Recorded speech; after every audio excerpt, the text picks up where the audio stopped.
Good morning. Welcome to CATEX-TV. My name is Frank Fortunato. This is a live broadcast from Princeton, New Jersey. Today is Wednesday, the first day of December 2010. It's 11:30 a.m. Eastern Standard Time in the U.S.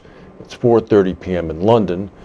And in Minneapolis, Minnesota, it's 10:30 a.m., where at least 6 men are locked in a room together. 3 of them are our associates, and we wish them well if they're watching. If you need to reach us during the broadcast, you can phone in toll-free at 1-866-67-CATEX. Overseas, our AOL instant mail address is CATEX-TV. We'll go to our main news. Only the Insurance Insider is reporting this. We don't have too much information on it. But Lloyd's Director of Performance Management, Tom Bolt, apparently at a private meeting of senior market executives on the Wednesday before Thanksgiving, on the 24th of November, indicated that he pledged, in fact, to continue to keep a tight rein on underwriting, as he highlighted concerns over churn of existing business between syndicates at lower prices in 2011. This means that Mr. Bolt is seeing pressure on some sort of relaxation of underwriting standards in order to take more business in. So Tom Bolt is holding the line. We'll see if we can get some more information on this. And in fact, and we may see if we can arrange an interview with Mr. Bolt, actually. He indicated he would do that. Barbican is the latest Lloyd's operation to, quote, turn the key and establish its own managing agency. It's underwritten through Syndicate 1955, which operated as a turnkey managed by Whittington back since January of 2008, but it's now received the go-ahead from Lloyd's to form its own managing agency. They're following in the footsteps of Mitsui Sumitomo and Antares, both of which have been managed as turnkeys by Chaucer, but now operate standalone. The new syndicate writes 10 lines of business, and its capacity has increased from £75 million in 2008 to £180 million in 2011. Barbican CEO David Reeves described the establishment of the agency as a milestone in the business's development. Indeed. Here's an interesting story about the cost of Solvency II, a study put together by Accenture. About 57% of European insurers expect the total cost of Solvency II compliance to be higher than they initially estimated. About 29% of the insurers surveyed expect to spend more than 25 million euros to comply with the directive. 7% anticipate spending more than 100 million euros. In the 2007 study, only 4% of insurers said that they expected to spend more than 25 million euros, and nobody said that they would expect to spend more than 100 million euros. The survey also found that among the many challenges for compliance with Solvency II, the 2 most significant ones are the implementation of data management capabilities that will ensure the completeness and accuracy of required compliance data. Also, the obtaining of required approvals for their internal models for calculating solvency capital requirements. The third biggest issue is the ability of insurers to integrate their internal models into their overall risk management function. So IT remains the bugaboo here for them in order to meet this compliancy.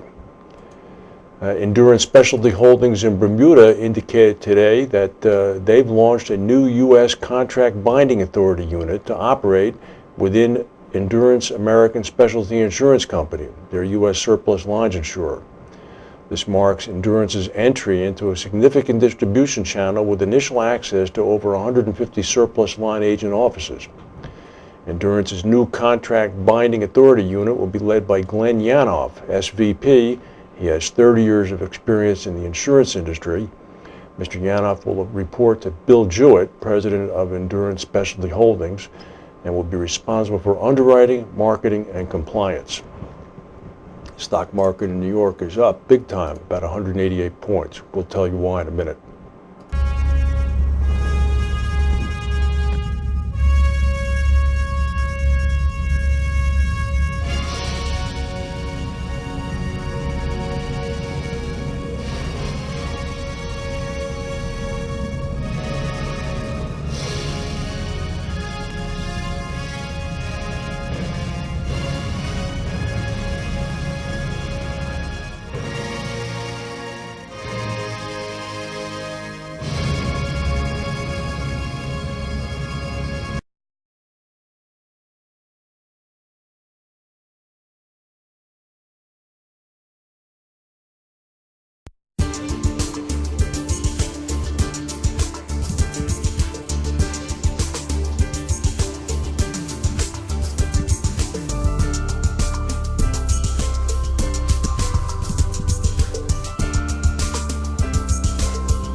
Well, there's interesting economic news in the United States afoot today.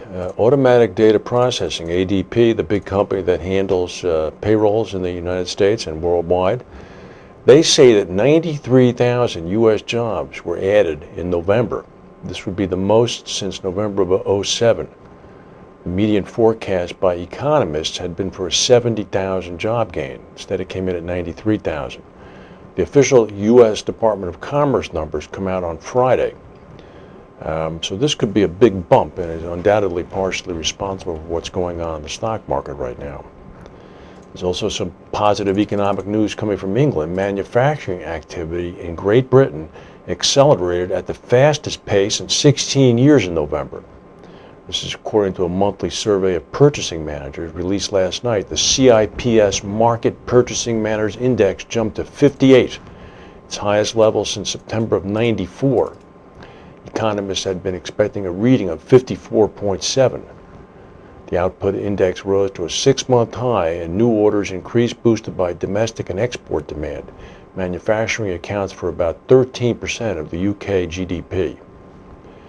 In Morocco, at least 30 people have been killed following torrential rain and floods. Look at this bus. At least 24 people were killed here when their bus fell into a flooded river near the city of Buznika, about 40 kilometers south of Rabat. The passengers were mainly factory workers traveling from Buznika to Casablanca after their night shift. The rain also disrupted airplane flights from Casablanca and hampered communication systems at banks. In Venezuela, over the past 3 days, at least 21 people have died as a result of landslides and floods. Thousands have fled their homes as swollen rivers and continuing rain threatened to cause more damage. The Venezuelan Vice President Elias Waha said that the rains will carry on for the next 3 days at least. Most of the people killed died in landslides, while others were swept away by a river that burst its banks. The government has declared an emergency in 3 states and in the capital of Caracas. In the eastern United States, another day today of heavy rain, severe thunderstorms, and strong winds and some tornadoes. There's a tornado watch in effect right now for Washington, D.C. Northern Georgia has seen 50 homes destroyed by a tornado. Tornado watches are also posted for Virginia and parts of Tennessee. Thousands of customers are without electricity in the mid-Atlantic. The system is forecast to head toward the northeast. It's a downpour here in New Jersey right now, and colder air is going to turn the rain into snow sometime later tonight. Speaking of snow, if you have contacts in London, or if you are in London, you know this. Heavy snow and sub-zero temperatures in Western Europe closed at least 4 airports today, including Gatwick Airport, about 25 miles south of London. It's one of Britain's busiest. Edinburgh Airport in Scotland, the airport in Lyon in southeastern France, and Geneva, Switzerland's second biggest airport were all shut down as well. Zurich Airport, Cloten Field, reported delays and cancellations on the day many VIPs, including former President Clinton and the Spanish Prime Minister, were traveling to Zurich to participate in a FIFA meeting to boost their country's bids to hold the 2018 and 2022 World Cups. That picture we had up earlier is a picture of York, England, this morning at the rush hour. Gatwick is expected to remain closed until early tomorrow morning. About 600 flights have been canceled. And let's bring this picture up. Take a look at this. This is, if you've flown into New York or Philadelphia or Boston and you're watching the map on the air show, this is a fairly familiar picture. Excuse me.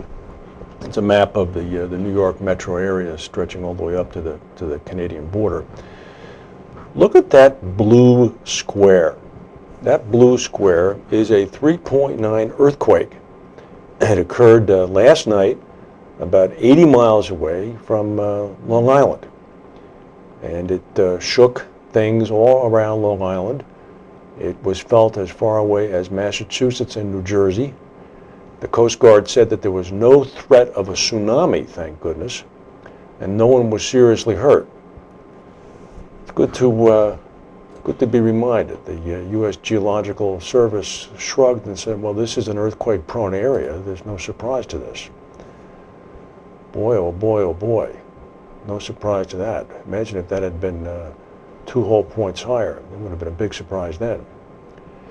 If we have any other breaking news, we'll come back and tell you. If not, thank you for watching, and we'll see you tomorrow.